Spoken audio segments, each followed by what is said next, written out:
Mashiach is getting ready to come. And hidden riches of secret places, that thou mayest know that I am the Lord. Last words, brother. Shalom, shalom, ma. All right. Shabbat shalom. Shabbat shalom. All right. Shabbat shalom, Yasharal. Khan, Shabbat shalom, Israel. Pray that you all are having a blessed Shabbat. Want to welcome all the brews scattered to the four corners. We'll just go ahead and give us a couple of shout outs right here as you all are still coming online. Khan. Coming on to the force to join the fold. We look forward to today's lesson, which is going to be called the Abominable Addition. Y'all don't know what's about to hit y'all until we bring it out. Especially till we get to certain parts of everything. So, but again, is there all praises, giving all praises and glory to the Almighty Yahweh. That's right. All right, man. All praises to the Most High, man. Yeah. I thank each and every one of you guys for coming on tonight, man. You know? Absolutely. Great holy Shabbat. Nothing like it. Nothing like it. A day where you can just set aside all your cares. And you know, that's something I think we probably need to do more of with the Most High. You got to learn how to talk to the Most High. You know what I'm saying? A lot of times we get bogged down with all these distractions. You know, and with the technology world that's on us, the social media, it's like we always got to have something in the background, playing in the background. Maybe start practicing for one, starting this Shabbat when you get done with this lesson. Just turn off everything, even background noises, and just sit outside somewhere. If it's too hot for you, sit in your house by a window or something. You know, if you can get out to a park, by a lake or whatever, do that and just listen. Just don't listen to anything else, but just listen to nature and talk to the Most High in your mind. That's right. I'm telling you, it's nothing like that. I think we need to start practicing that more and more, to build our relationship. But we're gonna go ahead and go ahead. And while you're out there, by yourself, and you getting your alone time in with the Lord, why don't you take a pen or a piece of paper, or we got these smartphones now that they can write and text and do all those things. Write down a prayer, right? Write you down a prayer so you know what to say before you get in front of the Most High, right? Because if you look to the scriptures, you'll see there are different prayers that are already in the scriptures, right? And then how did they get there, right? Because we know that they were recorded down at some point in time, right? Which means that these brothers, right, they actually thought about what they're going to say to the Most High. The Most High don't want you in front of him saying just a whole bunch of words of things that are not thought out, right? We got to be conscious about who we're talking to, right? The Most High, the one that created all of this, right? That has the power to sustain us even to this day. That's right. It's Jubilees 1 Jubilees 1, chapter 1. Okay. We read this one last week. All right, Con. Oh, let me there you go. There we go. All right, Con. Read the whole thing. We starting from the top. Yep. You read from 7 through I got you. 10. Yep. Let's 7 through 10, and then I'll do 11 through the rest. All right. Okay, Israel. Here we go. Right, and again, Shabbat Shalom, everybody, and the ones that are joining, may the Most High bless you.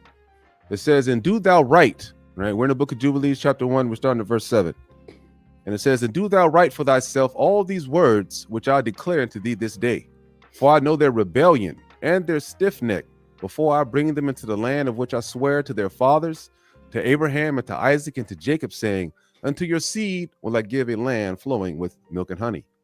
And they will eat and be satisfied. And they will turn to strange gods, to gods which cannot deliver them from aught of their tribulation. And this witness shall be heard for a witness against them. For they will forget all my commandments, even all that I command them. And they will walk after the Gentiles, and after their uncleanness, and after their shame, and will serve their gods. And these will prove unto them an offense and a tribulation, and an affliction and a snare. And many will perish.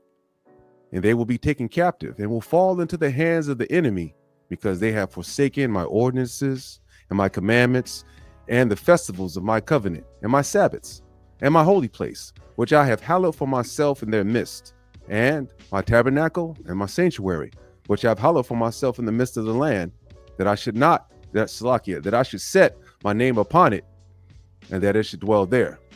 And they will make it to themselves high places and groves and graven images, and they will worship each his own graven image, as to go astray and they will sacrifice their children unto demons, and to work and to all the works of the error of their hearts. All right, verse 11. And it's crazy because this right here is us in real time. What are we doing? We're scattered to the four corners.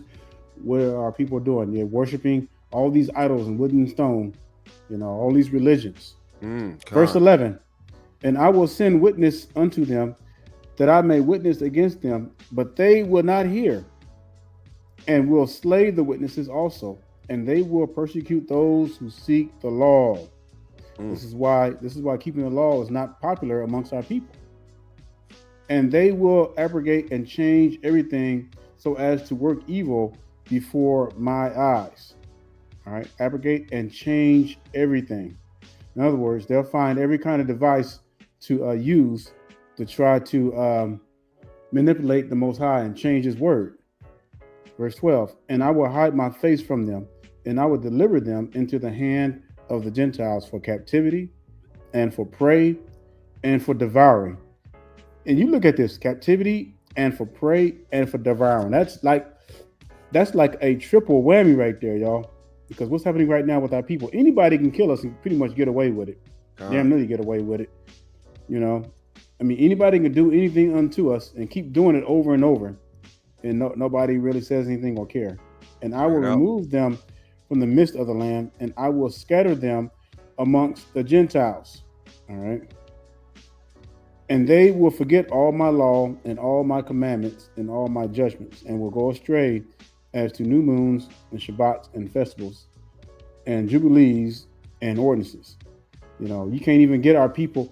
You talk about the laws with our people, they'll think you're satanic. They'll think you're crazy.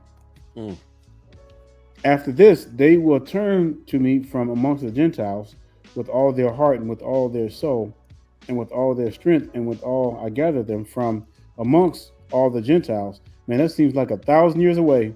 And they will seek me so that I shall be found of them when they seek me with all their heart and with all their soul. And I will disclose to them abounding peace with righteousness, and I will remove them the plant of uprightness, and with all my heart and with all my soul, and they shall be for a blessing and not for a curse, and they shall be the head and not the tail. And I will build my sanctuary in their midst, and I will dwell with them and will be their God, and they shall be my people in truth and righteousness. All right. Bring it out. So in order for that to happen, our people will have to cry out. But right now, our people are living in luxury. They love this earthly life. They love this worldly place. They love the gratification. They love the lust. Our people ain't ready for nothing like this yet. Our people ain't ready to cry out. That's right. They love the white man's gravy, right? They love it. Love it over here. You don't want to obey God. You don't want to keep the commandments, right? Y'all want to live easy. Y'all think it's good over here, right? You don't realize that this is not your land.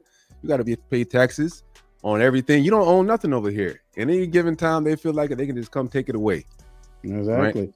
And even if you do have a paid off house, you still pay taxes on it. You stop paying those taxes on that paid off house. Guess what? They can take it. Bring it out. So I want to just bring out a couple of things before we really get into the meat of the lesson. So we're calling this the Abominable Addition. All right, and you're going to see why in a minute. Throughout historical facts, we know that there's a lot of books that are still missing. Enoch talks about over 300 books that are still missing.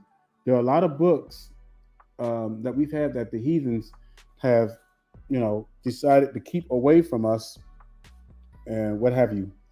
There's some things that they have added, and we're going to show you. We're going to show you a couple examples straight from the scriptures. All right.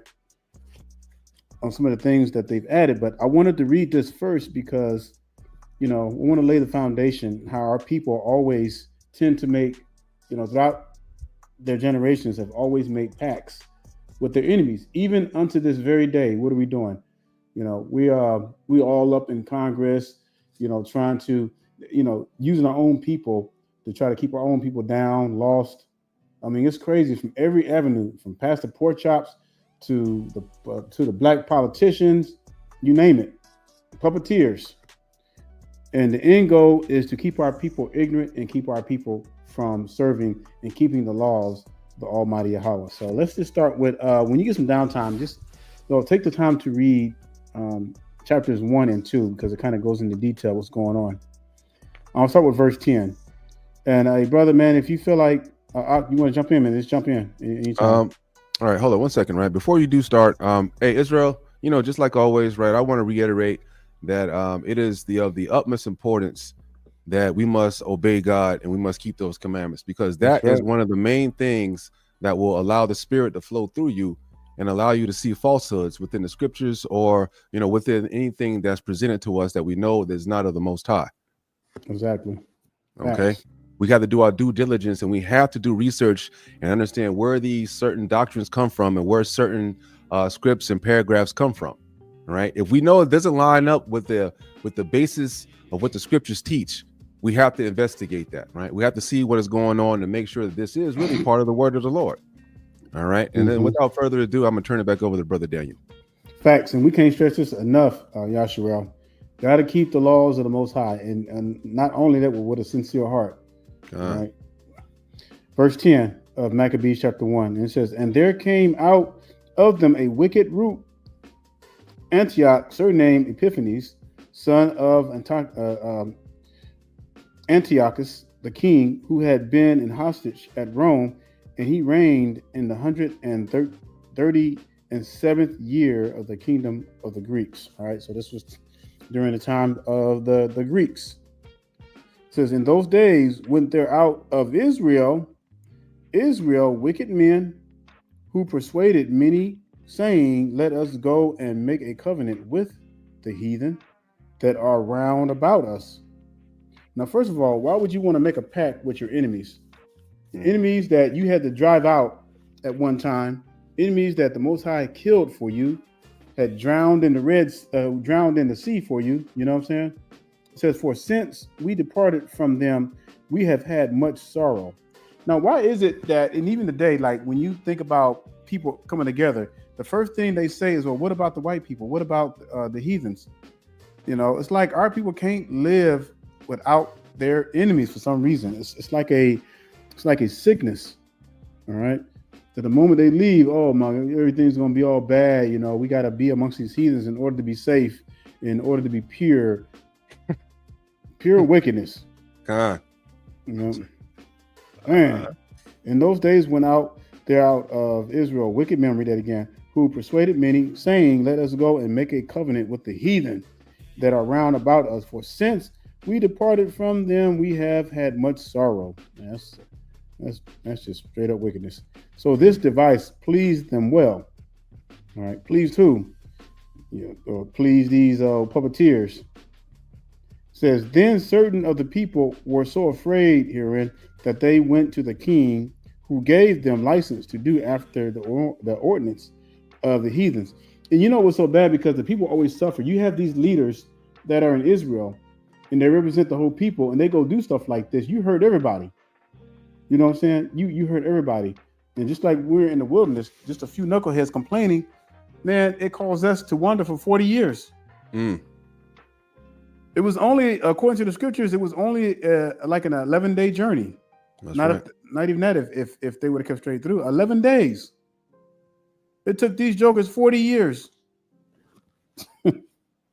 Hey, it says, whereupon they built a place of exercise at Jerusalem according to the customs of the heathens.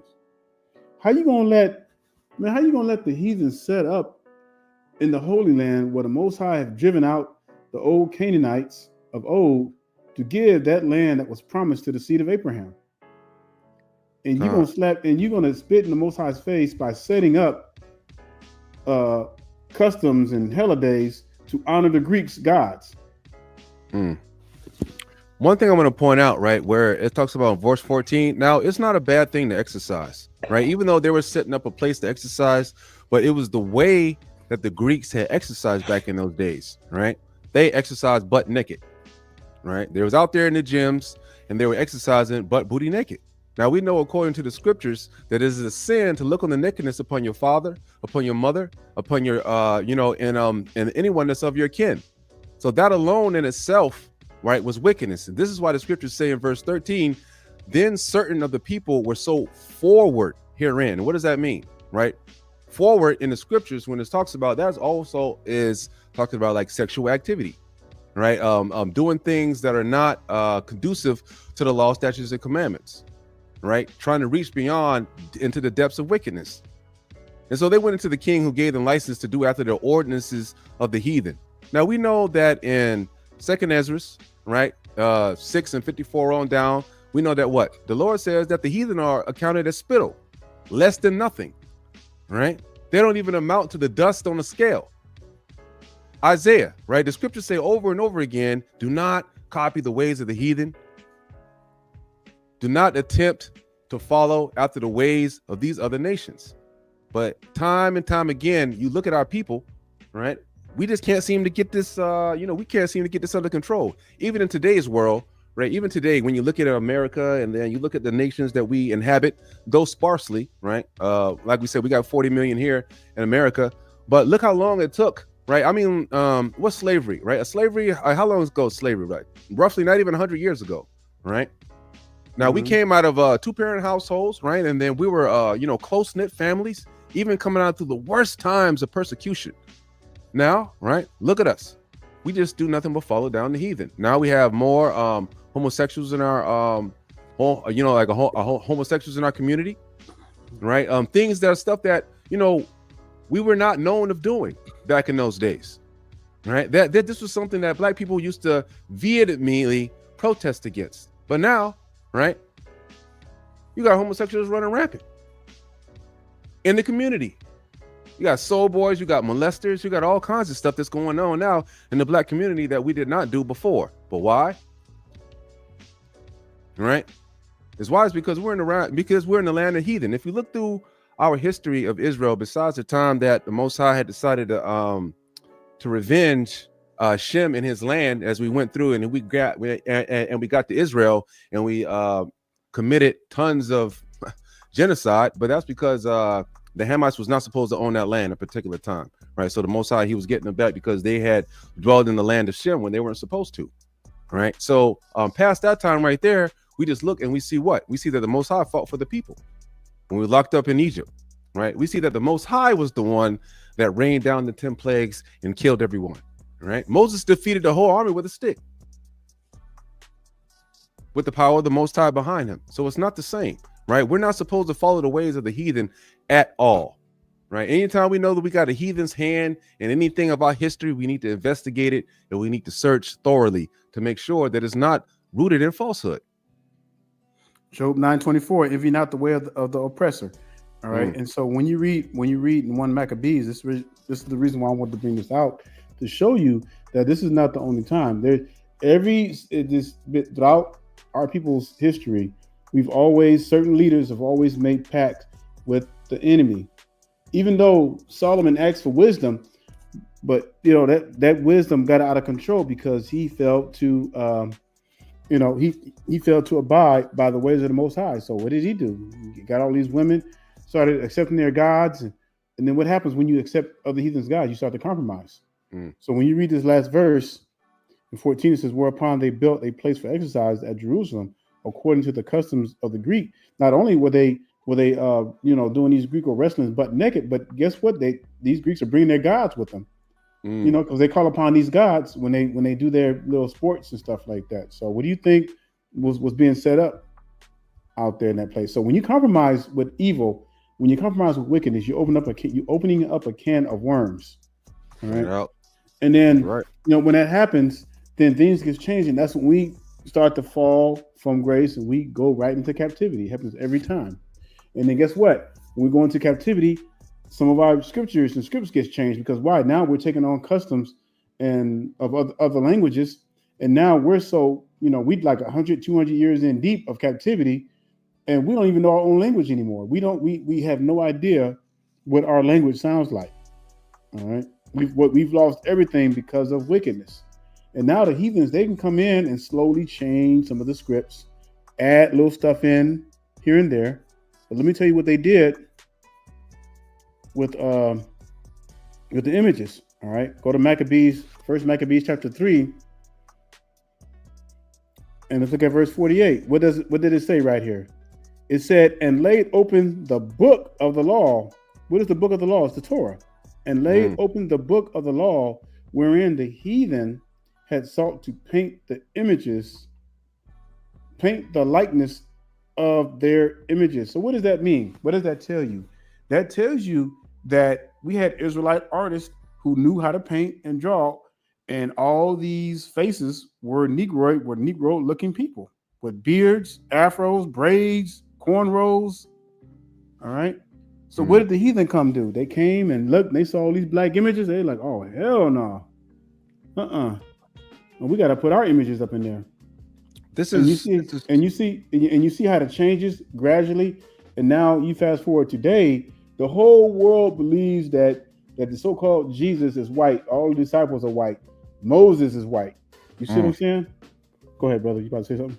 Con. Well, according to that also, right, to bring out another point dealing with that verse right there in 48, says, and laid open the book of the law, wherein the heathen has sought to paint the likeness of their images.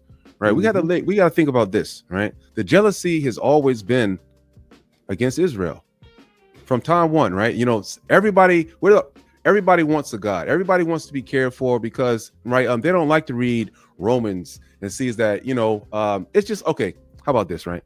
Let's just put it into the mind frame of a video game designer, right? When a video game designer decides to make these RPGs or, you know, role-playing games, you know, the video game designer, he creates orcs and trolls and all these other stuff that you have to beat while you're going through the level, right? Now, he didn't make those particular races, you know, in his game for them to be loved, right? He didn't make them to be, you know what I'm saying, to get the gift, to win the game or any of these things. He made them purposely, right, for them to be something to be destroyed. Now, as we read in Romans, we see that the Lord is the same way. Just because God is the God of everybody, you don't. Nobody has nobody can tell God why He made a certain race or a certain people. God decided to do that on His own. As we see in the Scriptures, it is plainly laid out that God is biased. That's right. And God created certain races just to be destroyed, just the way He had hardened Pharaoh's heart. He rose up Mizraim into a great nation just to beat them down and to kill damn near everybody in Egypt, just to show Israel how great He was. That right there, that's in the Scriptures. You know, and that tells you, like in Genesis, where it says, you know, the Most High God made man from the dust of the ground. Well, what color is dirt? And it was probably that dark hued dirt. You ever seen that farmer's dirt where they're farming and everything? It's like a dark cocoa brown. I mean, it looks really good. And how in California, when you pass through Salinas, the salad bowl capital of the world, that dirt is so brown, melanated, you know, and there's no such thing as white dirt. So these other races, they came about through some kind of mutation. But not to get too far off the subject, we're getting back to this just to show you how the heathens from time to time will try to sneak and add stuff into the Scriptures. All right. This is not the first time they've done it. I'm going to give you another prime example. I'm going to take this out. You could go over about last week how we went over Egypt and how Egypt is really the name of Mizraim and how they put that in there to trick it, because you would understand that Egypt or Mizraim being the same person as the son of Ham, right? And if Mizraim is a son of Ham, and we know that Ham is a progenitor of all the dark races, and they thought that Moses was an Egyptian at the well when the women had thought Moses was an Egyptian, what does that tell you? What color are the Israelites? What color are the real Jews of the Bible? Right? Especially since Moses was a Levite, he would be considered a Jew of today, right? Judah, Benjamin, and Levi make up the 3 tribes. So you would know for a fact that they would be heavily melanated people. That's right. So let's take another example of something that they added into the Scriptures. Let's take the very name of Jesus. All right. The one that all the heathens and our people love to call on, Zeus. Now, they'll try to say, or scholars will try to say that Jesus is a translation of Yeshua, but I'm going to prove to you that that is a straight lie from the pits of hell. If you do a deep dive study on Jesus, Zeus, Zeus, you know, which goes all the way back to Zeus, the Greek god Zeus. Now, I don't know if you've ever been to like those cathedrals, but you'll see a picture of the so-called white man Jesus with a lightning bolt in his hand. long hair, blue eyes, and he's sitting there with a lightning bolt in his hand. Where do you think they got that from? But I'm going to go over the Paleo-Hebrew alphabet. It's 22 letters in the Paleo-Hebrew alphabet, all right? And I'm going to show you that this Jesus was added, all right? We're building the foundation here because once I show you this, then we're going to show you something else that was also purposely added to throw us off, all right? So now, if you can see that on the screen, can you see it on the screen from your end? Con, man, I see it nice and clear. Okay, I'm going to read out the letters of the Hebrew. All right, this almost sounds poetic, and I want you to tell me if you hear a J or a U. All right, you got baga, da ha waza, ha ta yaka, la ma nasa, I pa tasa, kwa ra sha tha. Now, did anybody hear a U or a J in there anywhere? Now, they're saying that Jesus is a translation of Yeshua. How is that? Because even if you break down the Hebrew alphabet, and if you go through every syllables, every adjective, and every language, how the Hebrew is put together, you're not going to even come close to Jesus. You're not. There is no oo sound anywhere in the ancient Hebrew. There is no oo sound, period. Yeah. I'll go over this again slowly. You got ba-ga, da ha wa za, ha ta yaka, la ma nasa, I pa ta za, kwa ra sha ta. All right, that is the Paleo-Hebrew alphabet, and when you put those words together in certain sequences, you know they have meaning, they have power. You can spell Yahweh from these words. You can spell Yahweh from these words. All right, and so when the heathens come along and they, manuscript and add certain things to the scriptures in later times, because remember that we know that the scriptures were not written in chronological order. So I'll give you an example. So when we talk about Job, you know how people try to say that Job was an Edomite. Well, if you study when the book of Job was written, it was back almost during the times of Genesis. All right. So Job was actually he was all right. Yeah, Job was from the tribe of Issachar. That's right. So how are these camps or whoever is teaching that Job was an Edomite? How are they getting that Job was an Edomite? You know what I'm saying? You have to be able to study. And again, like Brother Eitan said earlier, it goes back to keeping of the laws and understanding and having that wisdom. Because if you don't have that wisdom, you're going to just assume just because you read something in the scripts, it was an Edomite. That doesn't make sense. It doesn't even make sense how they would even think that like in the beginning of the scriptures, it says that, Job was found perfect, right? Eschewed from evil. So, Job was already a righteous man, right? Already from the top. And then not only that, but the scriptures say that Satan, right? Yahushua had came up to Satan, was like, hey man, have you seen Job?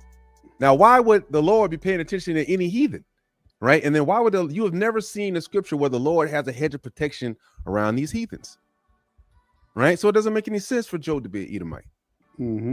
Not one bit of sense. Yeah. So that just goes to show you, if you don't really, if you don't study, if you're not keeping the laws and the commandments and statutes in the Most High, you're not going to have no understanding. So you're just going to just make up stuff. Right. It sounds good. So with that being said, I wanted to show you, I wanted to bring the Hebrew alphabet up to show you that Jesus doesn't even come close to a translation of Yahushua, not even close. All right. And this is just a prime example how our enemies add stuff into the scriptures. All right. And the Most High is going to allow them to do that to a certain extent, but not to the point where the scriptures are going to become non and void. I want to make that very clear. We're not saying that the scripture is untrustworthy. You just have to be able to break it down from the Hebrew when you're studying the scriptures to know what was added, all right, what was added and what was taken away. And the Most High has given us that knowledge to be able to do that. All right, and that's the way you have to really study the scriptures. All right, so with that being said, I'm going to turn it over to Brother Eitan. Con. All right, Israel. Now, I don't want y'all to get discouraged, right? Because we're going to bring out a little bit of, I'm going to bring out a few facts, right? Now, I do not want you to get discouraged when I bring out these facts. Like I say, now, if you're studied, right, and you're grounded and the foundation of the law, statutes, and commandments, right, and the Tanakh and the old Paleo-Hebrew, then you will be fine, right? And see, this is why a lot of times that we try not to, Brother Daniel and myself, we concentrate so much on the law, because the law is the main thing that really matters, because that shows you how to repent, right, and how to live, right? How to repent and how to live, rather than the nitty gritty and the and the things that we can't really be too sure about. So some of these things. So one of the things that we've already heard about, we're gonna rehash again, which I thought that was interesting, right? Okay, but before we do that, Israel, I want you to what is the order of leadership in Israel, right? If you can tell me, like, who leads Israel primarily? Do children lead Israel? Do men lead Israel? Do heathens lead Israel? Or do women lead Israel at any point in time in the scriptures, right? let me I hate to do it like that, right? Now, this is ridiculous, man. All right, so I'm gonna bring out something that's called the Masoretic text, right? Is anybody Khan? That's right, Brother Lawrence. Like the Masoretic text. Is anybody familiar with the Masoretic text? All right, put a 1 in the comment board if you're familiar with the Masoretic text. All right, Israel, give me 1 second.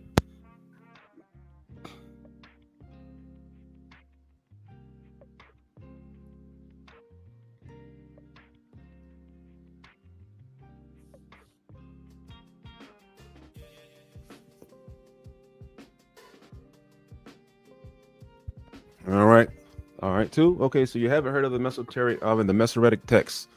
All right, so we're going to let me put this thing on here. Let me show you guys a little bit of something.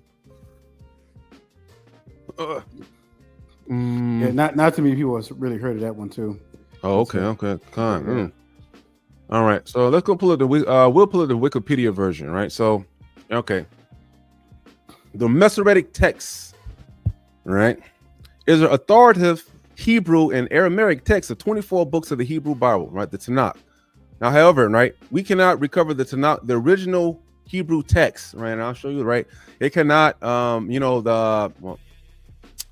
wait for a minute before I go there, right? And the Rabbinic Judaism, right? The Masoretic text defines the Jewish canon as its precise letter text and its vocalization and actuation known as Masorah.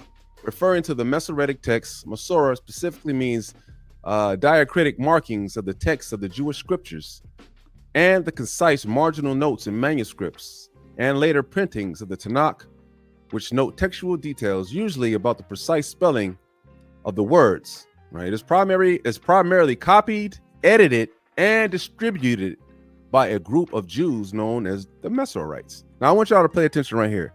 It says it is primarily copied, right? Okay, copying is fine. Now, this is where we have the problem. Edited. Now, who told these heathen? Well, we're gonna see what these folks look like in just a minute, right? Do you think these are do y'all think these are Hebrew Israelites? Right now, this is what the scriptures are based off of, right? These people are responsible for the translations that we have today, right? These people are responsible for the main translations that we have today, right? But it says there they have edited the scriptures and distributed by a group of Jews known as the Masoretes between the 7th and 10th centuries of the Common Era, right? And this is after Christ, long after, right? The oldest known complete language of the Legrad Codex dates back to 1009 CE and is recognized by the most complete source of biblical books in the Ben Asher tradition, as served as the base text for critical editions. All right. So what I'm going to show right you, there for a minute. I want to add something right quick. Go back that where it says 1009 CE. So I want to bring out a point that pretty much the prophets had completed, the scriptures led by the Holy Ruach. All right. So again, when Eitan, is saying here that the only way that they can change something is they had to edit something either out or put something in. And again, this is the whole same thing where the whole Jesus concept came in, and Jesus, if you really do a deep dive, Jesus was added like around in the it was like the late 1500s, early 1600s, and that's facts. I'll look that stuff up. Let me see something. All right, where we at? Where'd that? Let me go back to that. Where was that? The Masoretic text, right?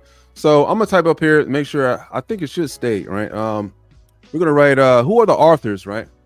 Let me see. Who are the authors, right? Authors of the, what's that? Masoretic text, right? Can y'all see that, Israel? Are they? Can they see that? The group of Jewish scribes known as Masoretes. Okay, who are? What are the names? All right, hold on. Let me see. What are the names? What are the names? You might want to blow up a little bit.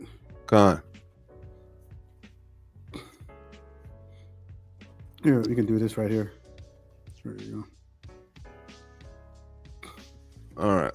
All right, boom, right? Can y'all see that, Israel? Yeah. All right, boom, right? This says, what are the names of the scholars of the Masoretic text, right? Aaron ben Moses, ben Asher, and Moshe ben Naphtali. Now, they have pictures of these fools, right? They got pictures of these. Do they look like Israel? Do these look like Israel? Now, see, these are the hands that have been touching our holy scriptures, right? These are the hands that have been touching our holy scriptures, right? Let's see. It's lucky. I wanted to see something. Oh, right. So these are the hands that are touching our holy scriptures, and they're supposed to be heathens, right? They were leading the Masoretes and Tiberius in the first half of the 10th century, while the names are often used to symbolize variations of the Masoretic text and differences between them that are not always significant. Now, right, among the Masoretic texts, do you know what else is used in the scriptures? Right, the Greek Septuagint, right? The Greek Septuagint. Let me see. Do I have that already up here? Give me a second, Israel. Let me see if I got that up here already. While he's pulling that up, and just want to add a few things. When you deep dive and study these kind of things, and you'll see some of the stuff that they started to edit out and add in. And again, that's why it's important to really go deeper than just beyond the what you read in the regular translations. I mean, you really got to dig deep. And man, brother, we've spent hundreds of hours just digging deep to see, okay, let's break it down from the Hebrew perspective, and let's get to the bottom of this and see who's responsible for adding this stuff in here. Who's tampering with the Most High scriptures when it was already written and completed? You're gonna be blown away.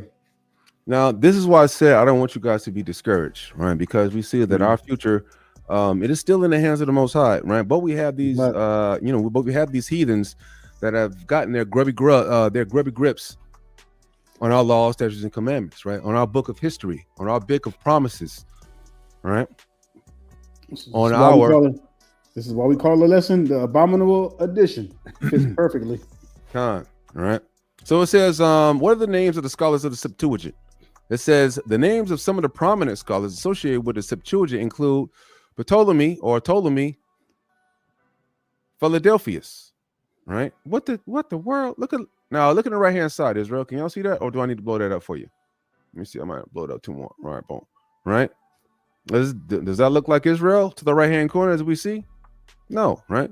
So we know for a fact that these are heathens that have been trying to break down, the eight of scriptures. They had their hands upon the scriptures, right? Now, this is one of the things that I also wanted to bring out before I wanted to show you guys. Right now, I know you guys. One of the problems I had that I've always had with the scriptures is Judges chapter 4 and 5. Right? I know, because most of the time, like whenever I'm talking about the leadership of Israel and what the leadership of men are supposed to be, you have some knucklehead woman coming up there saying, well, Deborah led, she judged all Israel, she she did this and she did that. Now, right, let's see where now let's see is was chapter 4, right, was even recovered right from the Paleo-Hebrew. Before you go further, so we did a study on this before in several videos back, and so this is kind of like a part 2, because we're bringing out some more facts and we're going to show you some things that's kind of raise some eyebrows. So we're not going to hold you guys too long, right? Not today, but we just wanted to bring out a couple of a couple of things to let you guys know what was what was really going on out there, right? But before I do, hold up, wait. Let me bring this out here. Bring it out. Yeah. Also, wanted to show just a little bit of further the Masoretic text. Let me see here. All right, boom. Let me see. Let me see. Slovakia is wrong. All right, let's try this. All right, Masoretic is wrong. No, not that one. Slovakia. Let me see. Got so many tabs open for my studies earlier, Israel. You got to forgive me. It might take a little second to get this on. All right. All right, here we go. Boom. Right. So it says the Masoretic text again, right? Because this is what we're going to be dealing with. Represents authoritative Hebrew text, right? Widely accepted as a standard for the most Jewish and Christian traditions. Now this is an easier breakdown under the easier to understand than what I brought out earlier on Wikipedia, right? It is a culmination of carefully process of textual transmissions, value pointings, and actuations by Jewish scribes, Jewish, right? So they kind of like a Jew. Well, not really, not at all, right? These are gone. You know what I'm saying? These are heathens, right? And so they got their hands on the book, right? These folks known as the Masoretes, and they think that they can, break it down for us. This tradition developed over centuries, ensured the preservation and accurate pronunciation of the text, right? Now, what is, let me see. Do I have anything else to bring out over this thing? All right. Preserved, including the books, standardized sentences, dialectic integrated has been absent from the rooms, allowed accurate pronunciation. The Masoretic text serves as basics. All right. Let me see. All right. Just want to make sure that's all I wanted to bring on that particular situation, right? Just so y'all can understand, right? It's not one particular person that's bringing it. This is a whole bunch of heathens that had their hands right on our book. I mean, now the main thing I wanted to show you guys was boom, right? Where is the original Paleo-Hebrew text of Judges chapter 4, right? The original Paleo-Hebrew text of Judges chapter 4 is not currently available. Right? It is not currently available. The earliest known examples of the Paleo-Hebrew writings date to the 10th century BCE, while some fragments of the book of Judges, including parts of chapter 4, were found among the Dead Sea Scrolls, and we're going to go over that, right? These were not considered the original texts, right? So we know that the text from the Dead Sea Scrolls, they were not the original text, right? The Dead Sea Scrolls contain fragments of the Paleo-Hebrew, but the original text would have been written in a similar style and possibly by the same scribes. The most reliable textual witnesses for Judges chapter 4 are the Masoretic texts. It says the most reliable textual witnesses for the Judges chapter 4 are the Masoretic text tradition and the Septuagint. Now, let me tell you something, right? When you look at current Israel today, right, what is their doctrine? Their dogma is that the name, right, in order for you to be an Israel, right, in order for you to be an Israelite, it passes through the mother, right? Don't they tell you that? But the scriptures don't tell you that. So we see that from the beginning that these folks, they've had an agenda. They've had an agenda to try to empower women, right? To try to put them in the leadership roles, to try to make them to the same thing as men, which we know in the scriptures that this is not so, right? One thing I'll say this, right? In this reality that we live in, we want to take care of children, right? A mother, she wants to take care of a child, right? Because a child is weaker than they are, right? That's just the bottom line. You're going to have an ability to take care of your children, right? Because they're weaker than we are and they're not as knowledgeable as we are, right? We just have that innate ingrained ability, right? This is the same way that the Lord had made a lesser vessel, not far as the women is concerned. And so men, they have the proclivity to want to take care of women. This is why when men go out and they work hard and they and they come up, they buy houses and things like this. These things don't even come into a man's mind really until he gets a family. When he gets a family, then he decides, you know what, it's time for me to get a home, right? Give me a house because I want to protect, right, my family. Now, it is not supposed to be the exact same way for women to believe that they're supposed to be running anything. Now, we're not saying that women are children by any means, because women are not children, but the same type of ideology applies, right? A man, so he's not gonna, when he looks out for his woman, even though he doesn't look at her as a child, but he wants the best for her, because he knows that she is not as strong as him, and that he's able to work the environment in order to make things safeguarded for her. But now in today's society, it's looked at as that's something wrong, or that's something bad, right? But when in actuality, this is the reality of the situation that we're in, and this is the way that God created it. This is why all creatures, including the woman, was brought before Adam for him to name. This means what? This establishes a clear position and dominance upon the earth. The top creation on the earth, according to the Most High, is man.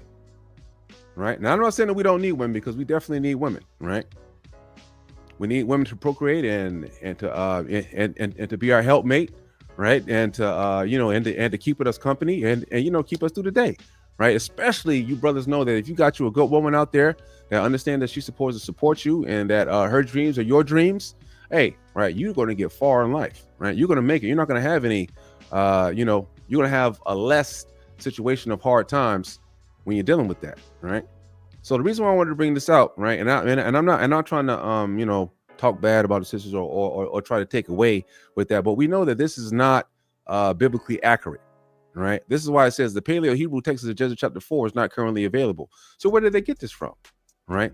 See, these heathens, they love to try to throw stuff in the middle of the day and try to trip you up. Oh yeah, all other scriptures everywhere else, you see men leading, men running the situation, and all of a sudden in Judges chapter 4, you got some woman with no background, no precept upon precept, no nothing. She just comes out the blue. She was judging Israel at the time. This is not biblical. All right. So we have different sections that were found inside of the we had four different parts of the scriptures that were found in the Dead Sea Scrolls. All right. You want to get in a word or two before I go on? No, basically I just wanted to say, like, according to this and everything, and the foundation that we laid, and the heathens that we showed that were responsible for adding a lot of this stuff in. It's important, Yasharel, to really research this kind of stuff, because too many people, they don't do this. They just take it from word. And again, you got to make sense of the whole thing. We're no ways saying that a woman can't be in the scriptures, but in the way it was written, it doesn't add up, or not according to how the Most High has allowed men to lead throughout the scriptures. And then you have this one little portion in there, and we're showing you that some of this stuff was really edited and added. What was the purpose? We might not know the true purpose behind it, but something doesn't add up when you're comparing this kind of stuff, especially in her sense. Go ahead, brother. Let's go to the scriptures. All right, let's go to the scriptures.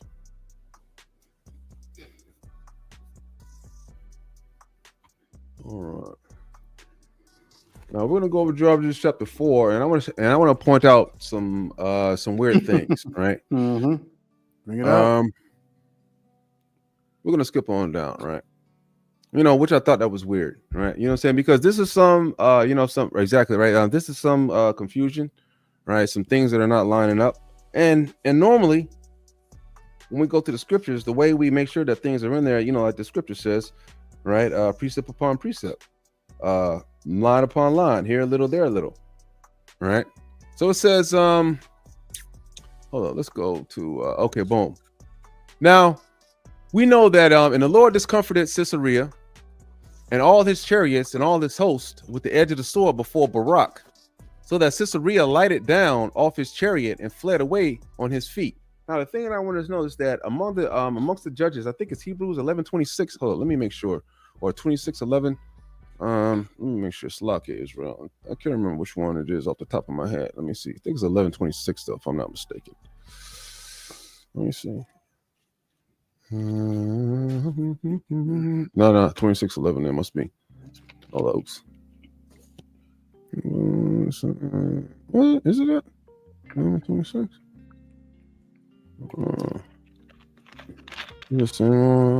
Okay, come on. Yeah. I'm sorry. 11:32.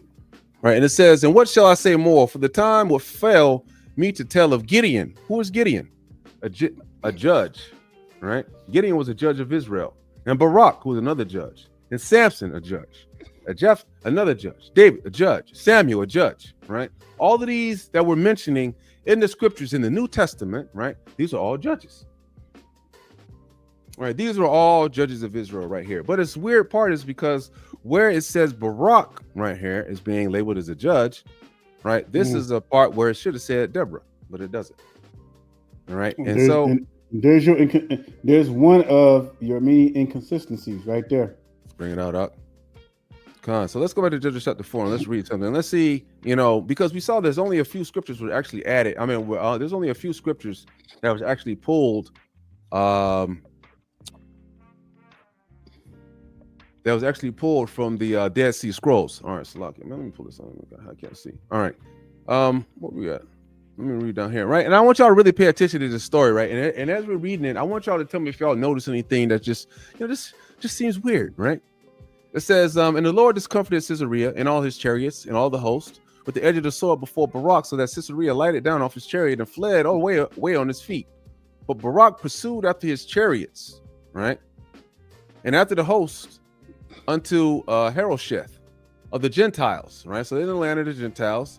"And all the hosts of Caesarea fell upon the edge of the sword, and there was not a man left. Howbeit Caesarea fled away on his feet to the tent of Jehiel, the wife of Heber," right? So he fled away inside of this tent, right? And this woman had a husband, right?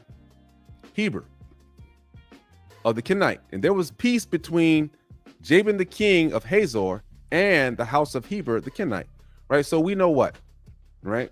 Jabin the king of Hazor, right, the Canaanite, and the house of Heber the Kenite. There was peace between these two nations at the time. All right, remember that. Keep that in mind. There's peace between them. All right, no beef, no none. There's peace. "And Jehiel went out to meet Caesarea." Why would the woman go out of the blue, right? And all of a sudden she comes out of the tent and she meets a man. Why would she be doing this? "And said unto him, Turn in, my Lord. Turn in to me, fear not," right? So she just comes in, right? Grabs a man off, even though she has a husband, right? Turns and get this man off the street. Come on here, right? "Fear not." And when he turned into her tent, she covered him with the mantle, had everything ready, tried to hide him and everything, even though we know that they were fleeing, right? This dude, he done fled on his foot, right? Everybody else got killed, and he's running and he's hiding.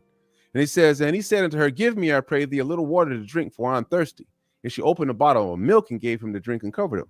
Again, he said unto her, Stand in the door of the tent, and it shall be when any man doth come and inquire of thee, and say, Is there any man here? Thou shalt say no." So what about the husband?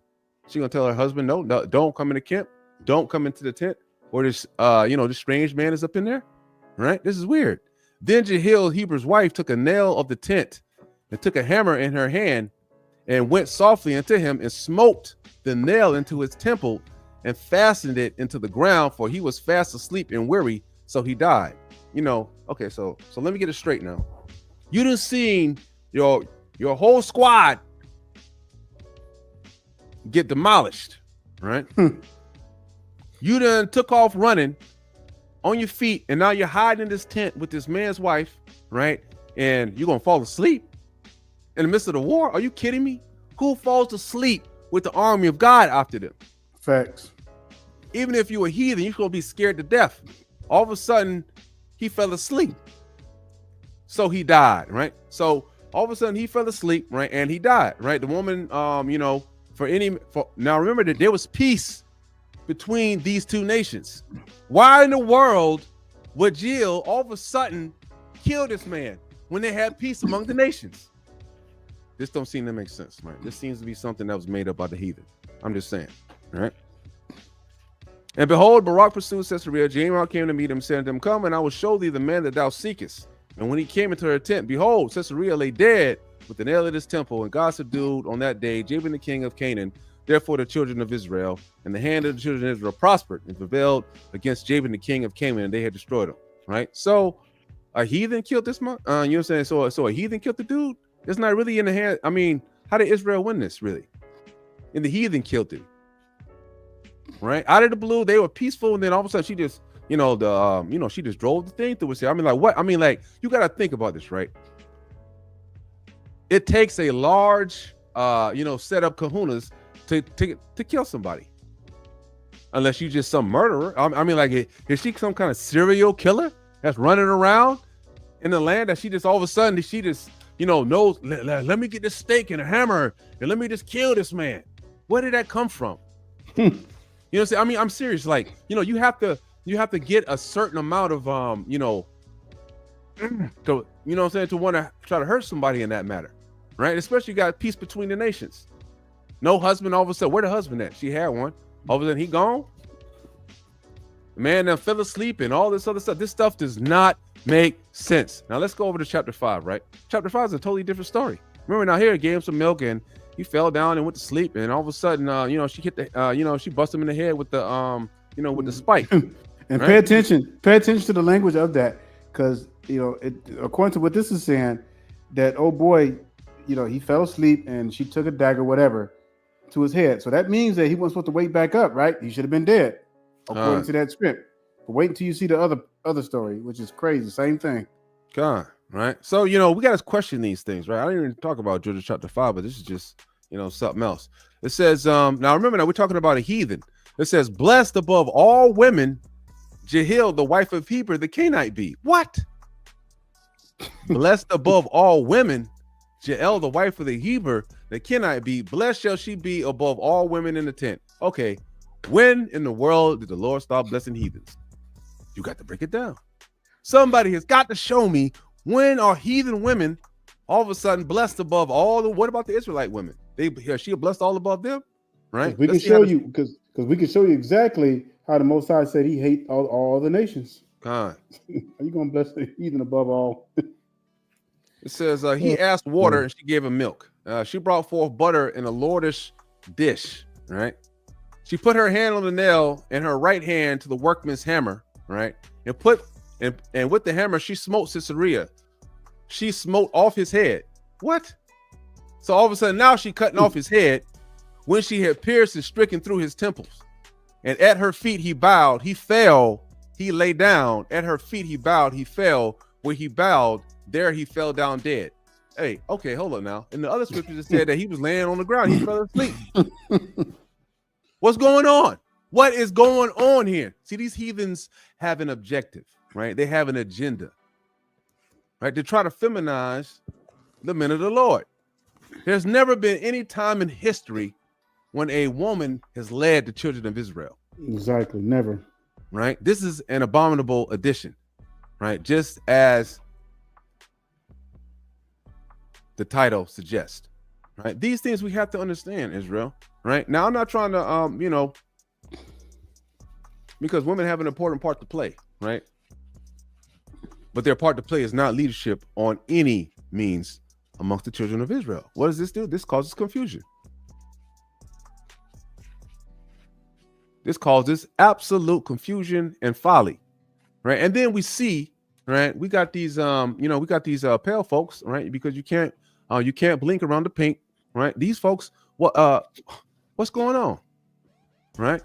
As soon as you blink, man, the pink done changed the scriptures up, right? They got a hold. Hold up now. You know what I'm saying? We got to change this because we got to make sure that in the future. We got to have the women leading the black household. We got to have a whole community of single mothers. We got to empower women. This is what they're doing in the scriptures. Straight wickedness, Israel. Right? This is just straight wickedness. Now, this is why I'm saying, like, this is why I don't want y'all to get discouraged at all, because it's sad to say, but some of the things that we look up in the scriptures, right? It's wrong. It's a bad translation, right? Yeah, just like some. Go ahead. Yeah. No, let's just keep it real. We know that our enemies have always been against Israel. When you read Psalms 83, it says they're confederate against us. What do you think on it? What do you think that they've been doing all this time? They want to make sure, because they knew they were not added into the scriptures. The scriptures were never about them. But what did? They took the scriptures, and now you go to you see all these white churches now. They got the Bible. They don't think they think they're the Gentiles now. They think they're all the grafted in Gentiles. They literally think that. They're toting our scriptures and talking about they're gonna be in the kingdom alongside with us. Yeah, that's how it's become. We notice anything, but nothing to be farther from the truth. The Most High says he never changes. He changes not. And never will you ever find a woman priest in the scriptures leading out anything, not leading out in the army, not leading his people. All right. If you read the book of Psalms, there were a lot of good prayers that women did. Now, that's something that they can do. All right. Nourish, praying, being a helpmate to their husbands. Right? Because it was the men who led out. And we did something on this because, even scientists, they did a study on women leading out. They're not capable of leading out because just the way their thought patterns are, because they're emotional beings and they can't successfully lead out. They'll get a lot of people killed. That's why when you see women commanders in the military, they don't make good commanders, because that's really a man's position, because they can't think strategically because their emotions get in the way. They have that nourishment mentality. And so when it comes to fighting, when it comes to war, the compromises come in, they'll end up getting people killed instead of helping them. You need a man to be able to think strategically, to be able to have these maneuvers and be mentally agile, and flexible to be able to maneuver in tight situations. Women don't have that ability to do that because that's not the way they are built. I mean, it is what it is. I mean, we're not making this up. I mean, it's just facts. Something else I'm going to bring up, right? And I'm just not going to, this is just something small, but just another thing that I've already brought up before. But this is things that we have to check the text against each other, so we see when there are mistakes being made when translating these scriptures, right? Because even these heathens can't keep count of everything that they try to put their hands on. Oh, they might have forgot that they might have took something out here and try to add something there, this, that, and the third, right? Because like we saw with the Masoretic text, there was a number of heathens that had their hands on it, right? So this is a pure example, right? Genesis chapter 8, it says, and the waters decreased continually until the 10th month, and in the 10th month, right? And in the 10th month, on the first day of the month, were the tops of the mountains seen, right? But we're talking about what? This is really in the 10th moon, right? Because this is the 10th moon on the first light, right? On the first light of the moon were the first of the mountains seen. Now, how do I know this, right? How do I know that this is what it really says? Instead of them, making up some other thing, because we got to go precept upon precept, right? Let's go to Jubilees 8, right? Jubilees 8. I think and I'm gonna show you. Now remember what that says, right? Now we're gonna go to Jubilees 8, and I'm gonna go to I think it's 27. Let me see, 16. Boom, right? And on the new moon of the 10th month, so that would have been what? The 10th new moon. On the new moon of the 10th month were the tops of the mountains seen, right? So the first light would have been what? Of the new moon. The first light would have been a new moon. That's right. So like you have to be able to cross-reference these scriptures, right? And I'm telling you, Israel, right? You're not going to be able to do this if you're not studying. I'm sorry, right? This stuff takes years of study, years of dedication that you have to it's just like when you're trying to be a master swordsman or anything like that you're trying to do. You're going to have to train, right? You're going to have to train. It takes mastery to learn these things. It's like what the scripture says in Isaiah 28:9. It says, whom shall he teach knowledge, and whom shall he make to understand doctrine? All right. Doctrine is the study of the scriptures. Them that are weaned from the milk and drawn from the breast. All right. So those who are weaned from the milk and drawn from the breast, those babies, they depend on food. They depend on somebody to feed them. We got to get to the point where we know how to feed ourselves when it comes to these scriptures, where we're not relying on someone to tell us. Even everything that we're telling you, go back and research it for yourself. All right, study this. And it says, for precept must be upon precept, precept upon precept, line upon line, line upon line, here a little and there a little. This is how you detect certain errors in the scriptures, throughout the scriptures, when it doesn't seem that it's matching or inconsistent with itself. All right. And just like we read in Judges 4 and 5, the one same event described in two different ways. All right. It's not consistent. That's the kind of things that you got to catch. And it's not very often that you find that. All right. This is just one of those cases where if you don't know the scriptures, you'll look right past it. You won't think nothing. And then you'll have people thinking, oh yeah, Deborah was a great leader, boy. She led. So that means that women can lead. We can be out there preaching and doing, we can see, and then you start getting that misconcept because you failed to really study deep and to break down everything that's under the surface. Or the greatest line is you don't have a man in your life. You're out here being wicked because you're not covered. The scriptures say you go from your father's house to your husband's house. But we got women out here that are uncovered. They think that they can try to be the same position as a man. But that's wicked as hell. And that had nothing to do with the Most High. Women that do that thing, what's going to happen? They're going to go straight to the lake of fire because you're not in your you're not in the position that the Most High had designed you for. And the only reason why they keep doing that is it because nobody's checked them on it. Well, they feel like, okay, well, God is in favor of me because, I'm blessed. I got 300, I got 60,000 subscribers. That don't mean nothing. God. The Most High don't care about numbers. That just means that you got 60 deceived. That means you got 60,000 deceived people that's following you. That's all that means.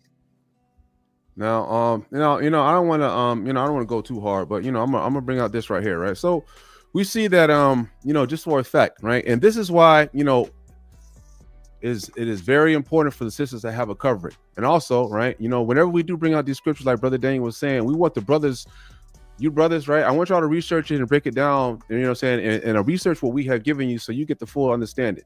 Like, as far as you sisters are concerned, you're supposed to be learning in all subjection, which means you're just supposed to follow whatever we're saying, right? I hate to say it like that, but that's just the bottom line, right? Because of the simple fact, why another reason you're not supposed to have women teaching you, right? The only thing women are supposed to be teaching, as we saw in Titus 2, right? To teach, other women to obey their husbands and to love their children, right? Hey, you know what? It's amazing that that's one of the main staples that Titus 2 preaches against, because what do we see today, right? If we don't have the older women telling the younger women to obey your husband, what do we have? Did you know that we have more divorces than we have marriages in Israel? We have a higher rate of divorce than we do of marriage in Israel, right? That's because we lack, right, the women, the elder women that are married with their husbands. So we got these women that they think that they can just divorce their man because, I don't like the way he did this, or I don't like the way he did this, so I'm right, so I'm gonna leave. But see, if we had the elder women that were still in their homes, married to their husbands and doing what they're supposed to do, they'll be telling the wives that feel like they want to leave their husbands because they don't understand a certain thing or this, that, the other, right? To obey your husband and stay with him. Do not divorce. But we don't have that this day, right? Now the scriptures, and I hate to bring this up, right? But this is another reason also, right? Because the scripture says at least 1 out of 1,000, right? There are men with wisdom. All this I proved by wisdom, and I said, I will be wise, but it's far from me. That which is far off and exceedingly deep, who can find it out? I applied my heart to know and to search and to speak out wisdom and the reason of things, and to know the wickedness of folly, even of foolishness, of madness. And I find more bitter than death the woman, whose heart is snares and nets, and her hands is bands. Whoso pleases God shall escape from her, but the sinner shall be taken by her. Behold, I have found, saith the preacher, counting one by one, to find out the account, which yet my soul seeketh, but I found not. One man among 1,000 have I found. This means 1 man of 1,000 he's found that has wisdom, but a woman among all those I have not found. Right? So, and this was supposed to be the wisest man on the earth, right? Lo, I have found that God has made man upright, but they have sought out many adventures. And this is absolutely true, as we see to today. So this is why we have to understand that no matter what happens, right? Even we look at the scriptures and all of a sudden you see that, you have to you have to realize that these things are not conducive to what the scriptures say, right? When you look at certain verses, like we read over Judges 4, maybe the story of Deborah. I don't even know if she's real or not, right? She could have been a prophetess, right? Because we do know that something happened there, right? Because we do see that Barak is mentioned again by precept upon precept in the New Testament. That's right. Right. We do see that he is mentioned again in the New Testament in 1132. I'm gonna go ahead and say it. I'm not convinced that she is real, because according to the inconsistencies that's in the scripture, I'm just keeping it real with you. Yeah, Khan, I feel you. I can't. You can't prove that she's real. Then why did they not mention her instead of Barak in Hebrews 11:20 and in Hebrews 11? Khan. What does that tell you? Something was added. That's right. There's just no consistency. So I'm not going to say probably what I don't believe that she was a real she was a real character. Well, Israel, so we were not going to take you too long. We just wanted to bring this out because there are plenty of abominable additions into our scriptures, and you got to study, Israel. You have to study. You have to be circumspect. You have to be diligent in your studies, and you, above all, you must keep the laws, statutes, and commandments. Above all, you have to keep the laws, statutes, and commandments, because that is the thing that gives way to wisdom. That is the way that gives way to knowledge. Because without the knowledge of the laws, you have no knowledge. You will never get wisdom. You will never get understanding if you don't keep the laws, statutes, and commandments. Right? It's like a secret, it's like a secret way of living. Right? The only way that you can be like God or to be a God, because that's what's going to happen when you get a new spiritual body. You will be a God on the earth, right? Is to be like God. That's the only way that you will be able to see things like God, is to be like God. Is by doing that is what? Obeying God's laws. God's not telling you stuff that he's not doing, right? You got to obey the law, statutes, and commandments. God set this way for you to be holy. Holy means separate. You should be naturally wanting to desire the ways of the Most High. All right. After you study these scriptures long enough, right? After you got into the habits of obeying and doing what you're supposed to, right? These things should come as a delight, right?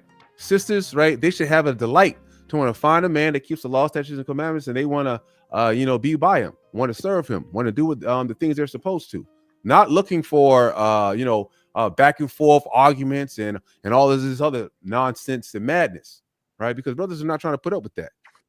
To be honest, we're just straight. At this day and age, man, we're just sick and tired of it.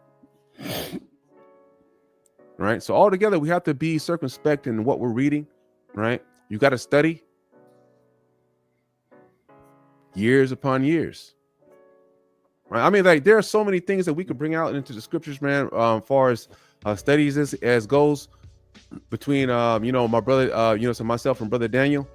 Right, just on the sheer, day-to-day study and the day-to-day congregation with each other and other brothers that are in the spirit, that we're able to come across these, inconsistencies or, things that we need to look at that are in the scriptures that'll help us understand it more.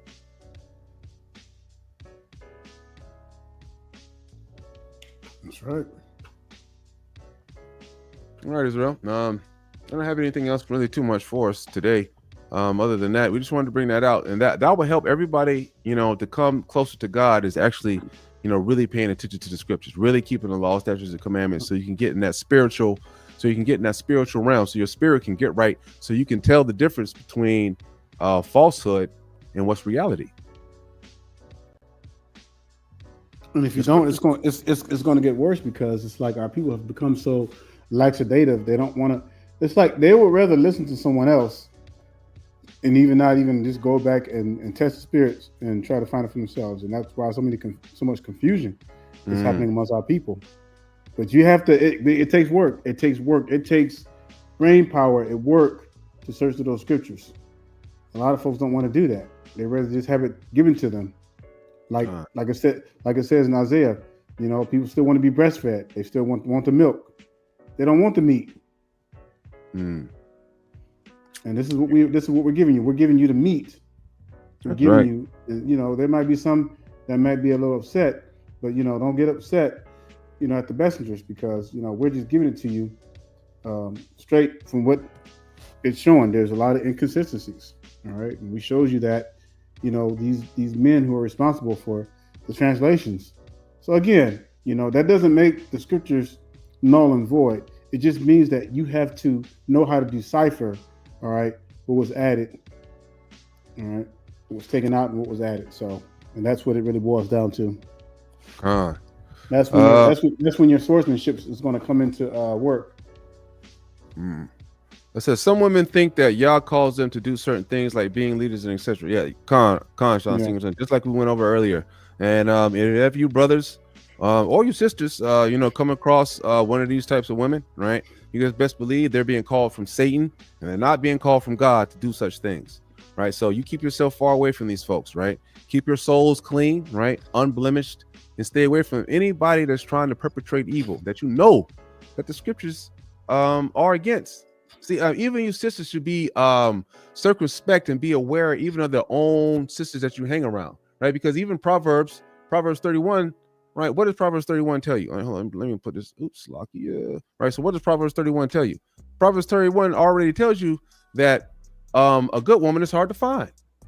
So that if you are a good woman yourself, sister, if you like to copy the law, statutes, and commandments, and you obey the Most High, it says, "Who can find a virtuous woman? For her price is far above rubies." Who can find her? Which means that they are far and few in between. Brothers, you need to take, you need to also take, take notice of this as too, because you end up marrying someone that'll, destroy your livelihood, as we see today, right? Today it's not a, even though the scriptures, definitely the scriptures, teach about marriage, but today, brothers, I advise you to keep it in your pants, right? Keep it in your pants, because we see they're not, they'll lie for you with a check. They'll lie with you with a check. This, that, and the third, right? So you got to be careful, brothers and sisters. Got to choose who you want to be around. And make sure that the Most High is in their life and you see the Spirit moving through them. Because if you don't, you're subjecting yourself to wickedness. You're subjecting yourself to a temptation, to a one-way ticket to the lake of fire. All right. That's right. All right, Yasharel. Yeah. Yeah, we wanted to just bring this little precious jewel out, so y'all can really see the truth behind this and what's going on. So that way you have some arsenal to battle if anybody comes to you with this, nonsense and everything, trying to be like, oh yeah, well it said that. Oh yeah, Deborah led. Well, break it down. Prove it to me. Prove that it's consistent with the rest of the scriptures. That's one of the things that are not consistent with the scriptures. Exactly. This doesn't make sense. You know what I'm saying? When did the Most High ever do this? Exactly. Like Most High is going to change his way. Like there is no men possible that the Most High could pick the lead. Come on. God. You know what I mean? What the? Like I'm saying, from the beginning, like the Most High, he made women to be servants. That's just what is servants to a man, right? It was supposed to be a helpmate. And I know women don't like me saying this, and it makes feels like, oh, he's being controlling and overbearing and et cetera. But no, right? The Most High created women to help men. He didn't create them to have their own dreams and their own aspirations to do whatever. It's none of that.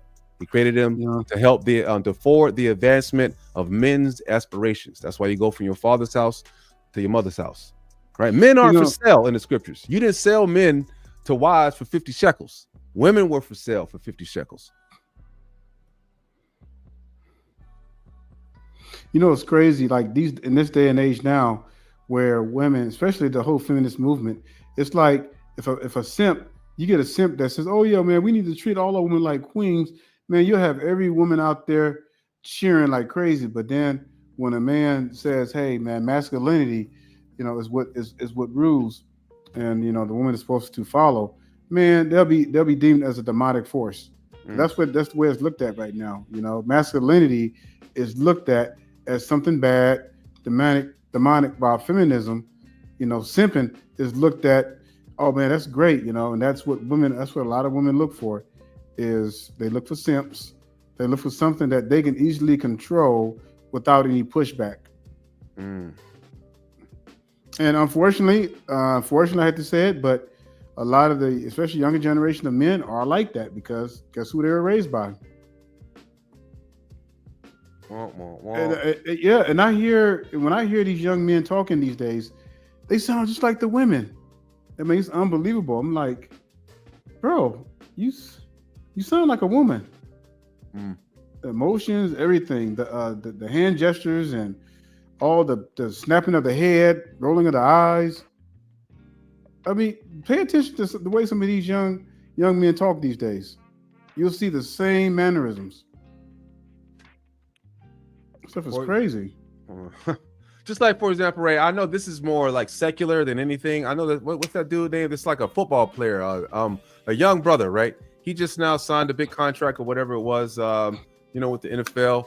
But he, he's with a harlot, and he married the harlot with no prenup, right? Gave her some, lavish gifts during the wedding. She didn't even seem excited or nothing like that. Then when you go through the history of it, this woman's a harlot. But guess what? This brother was raised up by a single mother. He didn't have any. That's the dude, Travis Hunter, right? He didn't have the tutelage of his father to let him know that, hey, man, this is not what we're doing. Right? This is not what we're doing. These things are, wicked. Of course, your mother. Oh, don't worry about it, honey. Oh yeah, you can go ahead. It don't matter if she got hit on the butt by other men, or she was saying that she didn't love you, or this, that, and the third. Just go ahead and marry her. She'll come around. She'll be okay. It's wicked as hell. Like I said, Solomon said, out of 1,000, he couldn't find one woman with wisdom. Proverbs 31. It says, a woman, where is she at? A woman of virtue. She hard to find.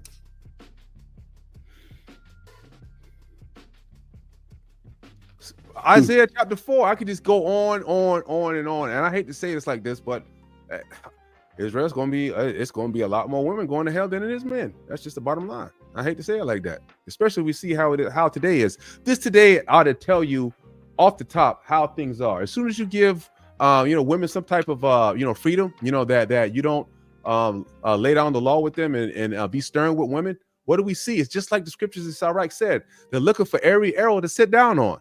They think that empowerment is getting butt naked on the television and flashing, butt cheeks and chest. It's wickedness. Everywhere you go, I mean, by now, I know the most horniest men, they're getting tired of seeing all these cheeks on the internet. All the nakedness. Man, you see a woman come by and they don't have any makeup on, they got a dress. Hey, brothers are going crazy over that now. It's amazing that the men are so sick of this now that they're trying to put it back in the bag. Right? It's insane, Israel. So that's what we have to officially divorce for a woman in the truth. These women are wolves and sheep clothing. Oh yeah, brother. Hey, brother, be careful now. You can't divorce a woman unless she committed fornication. So like, you can't do that unless you be wicked, and then you'll turn her be an adulteress if you did that, and that'll come on you, brother, and then you'll be in a lake of fire right along with her. Right. So the only way you can leave a woman, if you're married to a woman, right, is if she commits adultery. But you got to put up with the disrespect. You got to put up with everything else in between. Now, the scripture said that you can't part ways, right? Like, you can just tell her, hey, man, we got to separate. Hey, for a second, I got to go over here. You got to go over there until we can get back right. Right. But you can't divorce no woman. That's biblical. Right. The only way you can divorce her if she, sleeping with the next man. That's it. Right.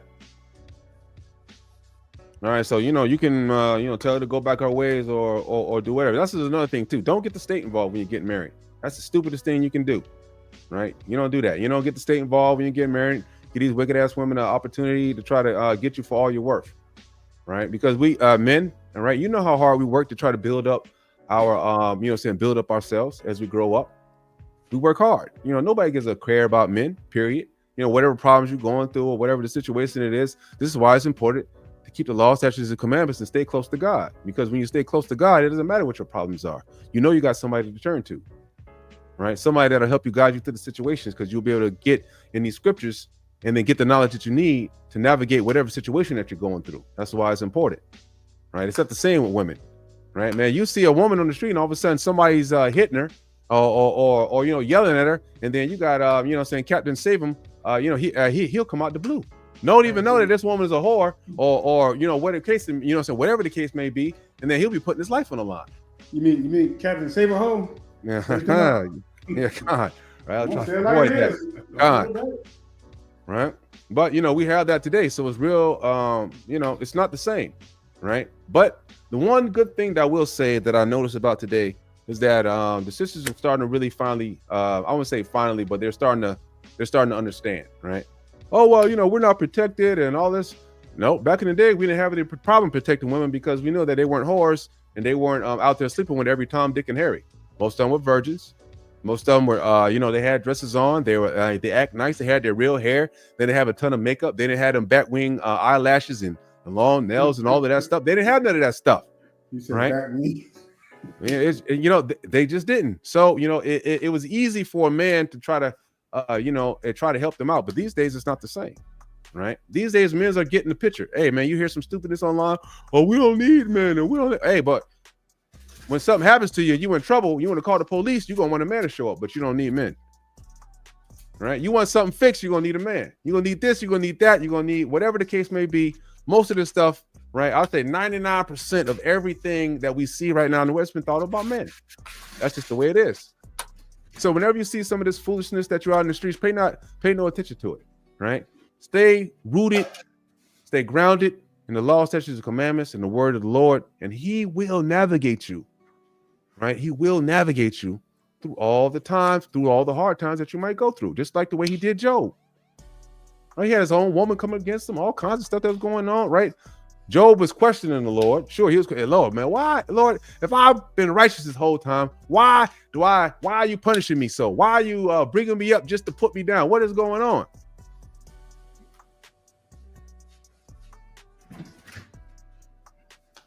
But remember, the scriptures start out with telling them that he was perfect in the Lord, which means that what? That Job was a righteous man. The Lord's not put a hedge around protection around somebody that's wicked, right? Job had so much of a protection around him that Satan had known not to bother him. Satan was like, hold up now, man, why am I going to bother? I can't get to Job. I can't get to Job because you got such a hedge of protection around him. Lord had to take down the hedge of protection from the perfect brother Job in order to let Satan get a hold of him. You know what I mean? I mean, if I was Job, I would have been asking questions too. Like, Lord, I've been righteous, giving to the folks and, doing all my keeping the commandments. Why in the world am I going through this? But like I say, right, it's a test.